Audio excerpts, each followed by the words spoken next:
کے ارض و سما، تو نے سب کی مدد کی، کیا تو ہماری مدد نہ فرمائے گا؟ جب بھی کسی جوان بیٹے کی لاش کوئی باپ تڑپتے ہوئے دیکھتا ہے تو مثل یعقوب کی اس کی آنکھوں میں بھی آنسو آتے ہیں، اور وہ کہتا ہے کہ کیا میری اللہ اکبر آسمانوں سے مدد نازل نہ ہوگی؟ جب کسی بیٹی کی آبرو لٹتی ہے تو لوگ آسمان کی طرف نظر اٹھاتے ہیں، کیا ہماری مدد نہ آئے گی؟ تو پھر آج کے جوانوں کو کبھی کبھی ان کا عقیدہ متزلزل ہوتا نظر آتا ہے کہ دراصل کہیں یہ واقعات معاذاللہ گڑے ہوئے تو نہیں، کہیں یہ محض کہانی اور افسانے تو نہیں۔ اس طریقے سے کبھی کبھی یہ خیال بھی آتا ہے، یہ شیطانی وسوسہ بھی آتا ہے، مگر یاد رکھو میرے آقا صلی اللہ علیہ وسلم کے دیوانوں، میرا رب جس نے بدر میں مدد کی، جس نے احد میں مدد کی، جس نے خندق میں مدد کی، جس نے خیبر میں مدد کی، جس نے آگ میں جانے والے ابراہیم کی مدد کی، جس نے بیمار ہونے والے ایوب کی مدد کی، جس نے جناب یوسف کو مصر کے قید خانے سے نکال کر کے مصر کے تخت و تاج عطا فرمائے، اللہ نے ان کی بھی مدد فرمائی۔ یہ سب سچائی ہے، حقیقت ہے، مگر یاد رکھو اللہ کی مدد یوں ہی نہیں آتی، اللہ کی مدد یوں ہی نہیں آتی۔ اللہ کی مدد جو ہے وہ ڈیپینڈ کرتی ہے کچھ شرائط پر، اللہ کی مدد جو ہے ڈیپینڈ کرتی ہے کچھ معاملات پر، کچھ نکات پر، قدرت کی طرف سے اعلان ہوتا ہے اگر تم یہ کرو گے تو ہم تمہاری مدد کریں گے۔ اب اگر اللہ کی مدد چاہتے ہو تو آسمانوں کی طرف حسرت سے نظر اٹھانے کی ضرورت نہیں ہے۔ قرآن مقدس میں کنڈیشن لگائی، اگر غلبہ چاہتے ہو، اللہ کی مدد چاہتے ہو، اللہ کی نصرت چاہتے ہو، اللہ کی امداد چاہتے ہو تو قرآن کہتا ہے وَلَا تَهِنُوا وَلَا تَحْزَنُوا، گھبرانے کی ضرورت نہیں ہے، مایوس ہونے کی ضرورت نہیں ہے، غم کرنے کی ضرورت نہیں ہے۔ اگر تم غلبہ چاہتے ہو خدا کی مدد کے ساتھ وَأَنْتُمُ الْأَعْلَوْنَ، تم ہی بلند رہو گے، تم ہی غلبہ پاؤ گے، بلندی تمہارا مقدر ہے، عروج تمہارا مقدر ہے، بس کنڈیشن ایک ہے ان کنتم مومنین، تم مومن ہو جاؤ۔ اللہ کی مدد کو ابھی اترتے ہوئے دیکھ سکتے ہیں۔ سبحان اللہ، سبحان اللہ، سبحان اللہ۔ اللہ کی مدد کے لیے، اللہ کی مدد کے لیے مومن ہونا ضروری ہے۔ اللہ نے مومن کی مدد کی، اللہ نے کہیں بھی کافروں کی مدد نہیں کی، اللہ نے کہیں بھی منافقوں کی مدد نہیں کی، اللہ نے کہیں بھی دین کا مذاق اڑانے والوں کی مدد نہیں کی۔ آپ دیکھ لیں نمرود کافر تھا، ابراہیم مومن تھے، مدد ابراہیم کے ساتھ ہے۔ اسی طریقے سے ابو جہل کافر تھا، صدیق اکبر مومن تھے، اللہ کی مدد ابو بکر کے ساتھ ہے۔ اسی طریقے سے اللہ اکبر فرعون کافر تھا، موسیٰ مومن تھے اور ان کی پوری قوم جو ہے تو اللہ نے ان کے لیے دریا میں راستے پیدا فرما دیے۔ بہت لمبی چوڑی میں تمہید کی طرف جانے کی بجائے اب پتہ چلا مومن کے لیے مدد آتی ہے، غیر مومن کے لیے مدد نہیں آتی۔ اب میں آپ سے پوچھنا چاہتا ہوں اللہ کی مدد طلب کرنے والوں، خدا کی امداد کے طالبوں، کیا ہم مومن ہیں؟ کیا ہم مومن ہیں؟ کیا ہم وہ مومن ہیں جن کی مدد آئے، جن پر نار نمرود گلزار ہو جائے؟ حالانکہ وہ تو ایسا مومن تھا جس کے ایمان کی گواہی قرآن دے رہا۔ ابو الانبیاء ان کی طرح کوئی کیا مومن ہو سکتا ہے؟ لیکن درجے میں کہیں نہ کہیں تو آپ کو بات کرنی پڑے گی۔ ہم انبیاء کی برابری کی بات نہیں کرتے، لیکن کیا ہم مومن ہیں؟ اب مومن کسے کہتے ہیں وہ ہم حضور سے پوچھیں، مومن کسے کہتے ہیں؟ بڑی معذرت کے ساتھ نہ میرا منصب یہ ہے اور نہ میں آپ کو کافر کہنے یا کسی کو کافر کہنے آیا، یہ بات قطعاً نہیں، کیونکہ نہ میں مفتی ہوں۔ یہ منصب تو مفتی کا ہے کہ وہ کسی پر کیا فتویٰ لگاتا اپنے ذوق کے مطابق۔ میں صوفی مشرب آدمی، میرا مسلک، میرا مشرب صوفیہ کا ہے، میں کوئی مفتی نہیں، لیکن ایک بات ضرور کہنا چاہتا ہوں کیونکہ نصیحت اور واعظ کے لیے اپنے آپ کو بھی اور آپ کو بھی ہم دونوں کے کٹیرے میں کھڑے کر کے بات کر رہا ہوں. کیا ہم مومن ہیں؟ اب حضور سے پوچھیں حضور مومن کون ہے؟ تو اللہ کے رسول علیہ السلام اب مومن کو بتاتے مومن کون ہے. میں صرف یہ کہنے آیا ہوں اگر آج میری قوم ویسی مومن بن جائے جسے قرآن نے مومن کہا، میری قوم ایسی مومن بن جائے جسے حدیث نے مومن کہا، ایسی مومن بن جائے جسے اصحاب مومن مانتے تھے، ایسی مومن بن جائے جسے اہل بیت مومن مانتے تھے، آج بھی آسمان سے اللہ کی عزت کی قسم اللہ کے گھر میں ان اللہ والوں کے بیچ میں بیٹھ کر کے بول رہا ہوں، خدا کی مدد کو آسمان سے اترتا ہوا نہ دیکھو تو پھر کہنا یہ وقت کے طاغوت، یہ وقت کے فرعون تمہاری ٹھوکروں میں نہ آ جائے تو پھر کہنا. بس شرط یہ ہے کہ مومن بن جاؤ. اور مومن کون ہوتا ہے؟ میرے آقا فرماتے ہیں لا یؤمن احدکم حتی اکون یقال انہ مجنون، کہ مومن کی شان یہ ہے کہ جب مومن کے عشق مصطفیٰ کو لوگ دیکھتے ہیں، جب مومن کی محبت رسول کو دیکھتے ہیں تو لوگ عشق مصطفیٰ میں اس کو اتنا گم پاتے ہیں کہ لوگ اس کو پاگل کہنے پہ مجبور ہو جاتے ہیں. آقا فرماتے ہیں جب تک تیرے عشق رسول کو دیکھ کر لوگ تجھے پاگل پاگل نہ کہیں اس وقت تک کہ تو مومن ہو نہیں سکتا.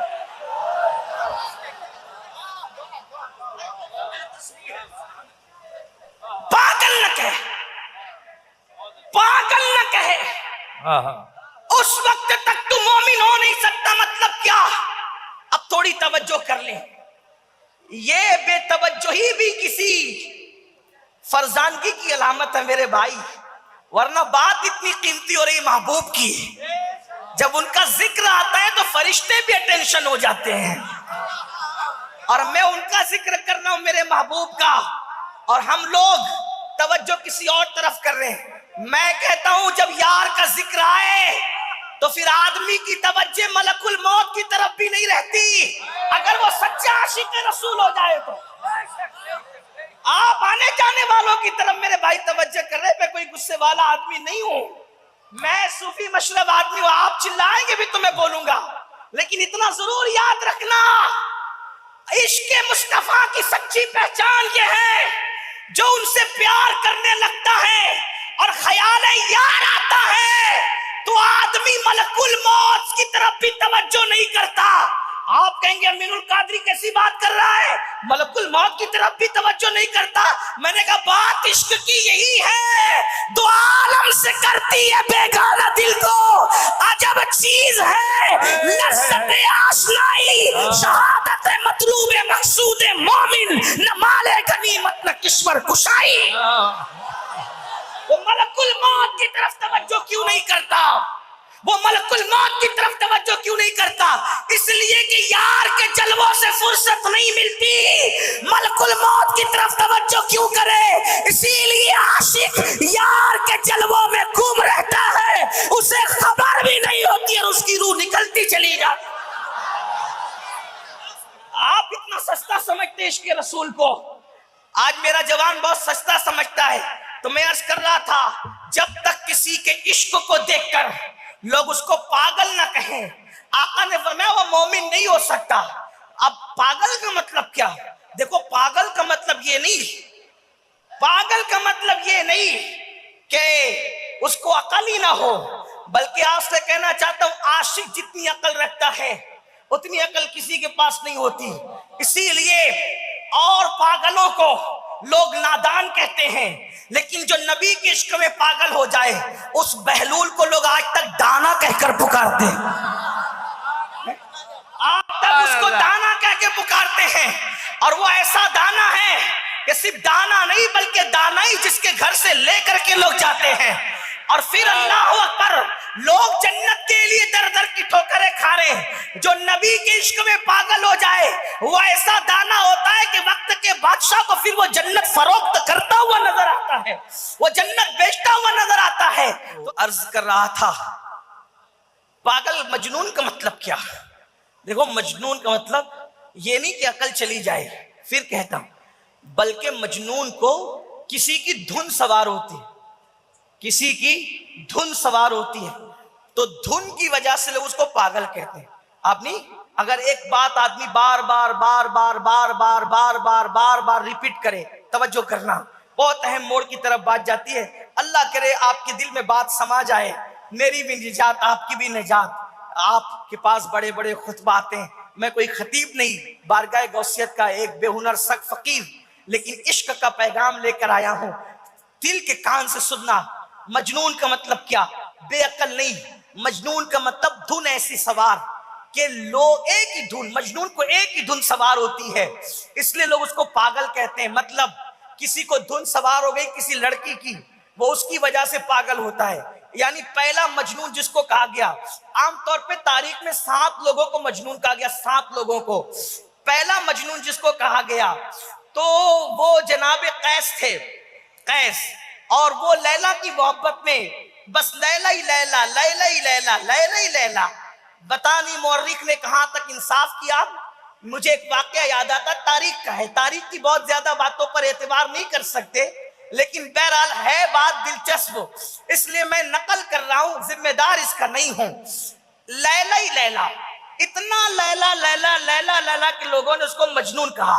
اور ہمیں اپنے بزرگوں نے بتایا کہ سب سے پہلے قیس کو مجنون جس نے کہا، مجنون، وہ امام حسن پاک ہے. امام حسن نے اس کو مجنون کہا، اور مجنون کہنے کی وجہ بڑی دلچسپ ہے، اس کو سن لیں آپ کو بات سمجھ میں آئے گی. اس کو کیوں مجنون کہا جناب قیس کو؟ ایک مرتبہ قیس جنگل میں بیٹھے ہوئے تھے اور 2 بزرگوں کے درمیان جنگ چل رہی تھی، یا 2 بزرگوں کے درمیان اختلاف چل رہے تھے. بزرگ کہہ رہا ہوں کیونکہ میرا مسلک عشق و محبت ہے، میرا مسلک ادب ہے، میرا مسلک فکر رضا کا جو ہے وہ پابند ہے، اس لیے میں کہہ رہا ہوں 2 بزرگوں میں اختلاف چل رہا تھا. خلیفہ یہ بزرگ ہوں گے، یہ خلیفہ یہ بزرگ ہوں گے، اور اختلاف تھا. علماء جانتے ہیں کس کے لیے ہو رہا تھا، حالانکہ اللہ اکبر دونوں سراخوں پر ہے. البتہ یہ ہے العلی مع الحق، الحق مع العلی، یہ اہل سنت و جماعت کا ہر دور میں موقف رہا ہے اور انشاءاللہ رہے گا. لیکن ادھر بھی احترام کا دامن ہاتھ سے چھوٹنا تو دور کی بات، چھوٹنے کا تصور بھی نہیں کیا جا سکتا. امام حسن کو وہ مل گئے قیس، یعنی کہ مجنون مل گئے، تو وہ جنگل میں بیٹھا اپنی دھن میں. امام حسن کو کچھ خیال آیا، کہا 2 بزرگوں میں اختلاف چل رہا ہے، خلیفہ یہ ہوں گے یا یہ ہوں گے، ذرا میں اس سے پوچھ لوں. تو کہا کہ اللہ کے بندے، یہ جنگل اکیلے میں تو کیا کر رہا ہے جنگل کے اندر؟ اس نے کوئی بات کرنے کی بجائے امام حسن کی طرف دیکھا اور کہا لیلا لیلا اور لیلا. آپ نے میں ایک بات پوچھوں؟ کہا پوچھو. تو کہا کہ 2 بزرگوں میں اختلاف چل رہا ہے، خلیفہ یہ ہو کہ یہ ہو، تم کس کو خلیفہ چاہتے ہو؟ اس نے ہنس کے کہا، ایک سردار کھینچی، کہا خلیفہ تو میرے لیلا کو ہونا چاہیے. تو امام حسن نے ہنس کے کہا تو مجنون ہے، تو مجنون ہے. مطلب ایک دھن میں اتنا پکا ہے، نہ تجھے یہ بزرگ نظر آتے ہیں نہ تجھے یہ بزرگ نظر آتے ہیں، تجھے تو محبوب کے سوا کوئی دکھتا ہی نہیں. یہ تاریخی بات اس کو چھوڑ دے، لینا ہو لے لے، چھوڑنا ہو چھوڑ دے. لیکن اب اپنی اصل عنوان کی طرف آئے. مجنون وہ کہ جو اپنے مرکز سے، اپنے محور سے، اپنے محبوب سے کبھی نہ ہٹے، کبھی نہ ہٹے، اس کو مجنون کہتے ہیں. اور حضور فرماتے ہیں کہ اس وقت تک تو مومن نہیں ہو سکتا جب تک کہ تیرے عشق مصطفیٰ کو دیکھ کر لوگ تجھے مجنون نہ کہے. مطلب یہ کہ تجھے دھن ایک سوار ہو، ایک دھن سوار ہو، ایک دھن سوار ہو، اور وہ دھن کون سی ہو؟ رات ہو تو آمینہ کے لال کا ذکر ہے، دن ہے آمینہ کے لال کا ذکر ہے، صبح ہے آمینہ کے لال کا ذکر ہے، شام ہے آمینہ کے لال کا ذکر ہے. لوگ کعبہ دیکھ کر ابراہیم کو یاد کرتے ہیں، کعبہ دیکھ کر تجھے ابراہیم نہیں بلکہ اپنا محبوب ہی یاد آنا چاہیے. لوگ زمزم کو دیکھ کر اسماعیل کو یاد کرتے ہیں زمزم دیکھ کر تجھے اسماعیل نہیں بلکہ محبوب ہی یاد آنا چاہیے. لوگ جنت کا ذکر کرتے ہیں, تو کہے کہ میں جنت کو لے کر کروں کیا, مجھے تو محبوب چاہیے. محبوب محبوب محبوب, خوشی ہو تو محبوب, غم ہو تو محبوب, بیٹے کی شادی ہو تو محبوب, کسی کی شہادت ہو تو محبوب. بس محبوب کے سوا کچھ سجائی نہیں دیتا. یہ ہے پاگل پن.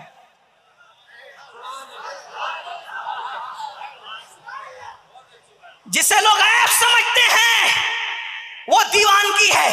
آپ پاگل کا مطلب کوئی دوسرا مت لینا میرے بھائی. دیوانہ, دیوانے کو دیوانہ نہ سمجھو. دیوانہ بہت سوچ کے, بہت سوچ کے, دیوانہ بہت سوچ کے دیوانہ بنا ہے. دیوانہ بہت. اب آپ کو بتاؤں, محبوب محبوب محبوب, اب آپ کہیں گے ایسا عاشق بنیں گے تب مدد آئے گی. میں نے کہا سوچے گا تو مدد آئے گی. آسمان کی طرف دیکھنے کی ضرورت نہیں, سوچے گا تو مدد آئے گی. کہا بدر میں آئی تھی, میں نے کہا سب ایسے ہی تھے, دیکھ لے. بدر میں صدیق کو دیکھ, عمر ابن خطاب کو دیکھ, بدر میں مولا علی کو دیکھ, بدر میں حمزہ کو دیکھ, سعد کو دیکھ, سعید کو دیکھ, طلحہ کو دیکھ, زبیر کو دیکھ. اب بتاؤ ان کی دیوانگی. منافق ان کو دیوانہ نہیں, اس سے بھی نیچے گرا ہوا لفظ کہتے تھے. قرآن کہتا ہے, توجہ کریں, وَإِذَا قِيلَ لَهُمْ آمِنُوا كَمَا آمَنَ النَّاسِ. توجہ ہے آپ کی, دھیان ہے آپ کا, قرآن کی بات کر رہا ہوں. وَإِذَا قِيلَ لَهُمْ آمِنُوا كَمَا آمَنَ النَّاسِ قَالُوا أَنُؤْمِنُ قَالُوا أَنُؤْمِنُ كَمَا آمَنَ السُّفَهَاءُ. اللہ فرماتا ہے الا انہم هم السفہاء ولکن لا یعلمون. اللہ فرما رہا ہے, اور جب ان سے کہا جاتا ہے ایمان لاؤ, ایمان لاؤ کس سے؟ جو رسول اللہ کے ہاتھ پہ مسلمان ہو گئے تھے, حضور کے ہاتھ پہ. کون لوگ؟ عبداللہ ابن ابی اور اس کی پارٹی کے لوگ.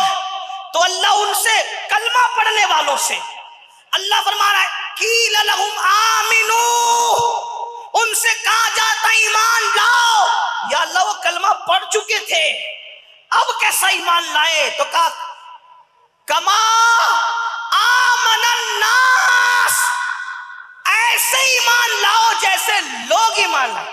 اور یہ جو الناس کی الف ہے یہ خاص کرتی ہے طبقہ صحابہ کو. اب اس کا ترجمہ یہ ہوگا, ان منافقوں کو کہا جاتا ہے کہ ایمان لاؤ ایسے جیسے میرے نبی کے صحابہ ایمان لائے, جیسے ابو بکر ایمان لائے, جیسے عمر ایمان لائے, جیسے عثمان ایمان لائے, جیسے علی ایمان لائے, جیسے سعد ایمان لائے, جیسے سعید ایمان لائے. آپ کہیں گے ان کے طرح ایمان لاؤ, تو ان کے ایمان میں کیا تھا؟ عبداللہ ابن ابی بھی نماز پڑھتا تھا, صدیق اکبر بھی پڑھتے تھے. دونوں کے ایمان میں فرق کیا تھا؟ تو فرق یہ تھا, عبداللہ ابن ابی صرف نمازی تھا اور وہ بھی دکھاوے کا, لیکن ابو بکر نام محمد پہ انگوٹھا بھی چوم لیتے تھے. یہ فرق تھا. فرق سمجھ میں آتا ہے؟ منیر العین کا حوالہ دے رہا ہوں آپ کے سامنے. وہ صدیق انگوٹھا چومتے تھے نام محمد پر. علی حضور کے تھوک کو زمین پہ گرنے نہیں دیتے تھے, اٹھا کر اپنے منہ پہ ملتے تھے. جس علی کو کرم اللہ وجہ الکریم لوگ کہتے ہیں, وہ علی اپنے چہرے کو جگمگانے کے لیے کوئی غازہ حسن نہیں ملتے تھے. آج کی طرح کوئی فیس واش نہیں تھا. علی نے جو چہرہ چمکایا تھا وہ لعاب مصطفیٰ لے کر اپنے منہ پہ مل کے چمکایا تھا. حضور علیہ السلام غسل کرے, حضور علیہ السلام وضو کرتے تھے تو صحابہ وضو کے پانی کو منہ پہ لیتے تھے, سینے پہ ملتے تھے. تو منافقین کہتے تھے یہ تو صفی لوگ ہیں, یہ لوگ بے وقوف لوگ ہیں, بے وقوف.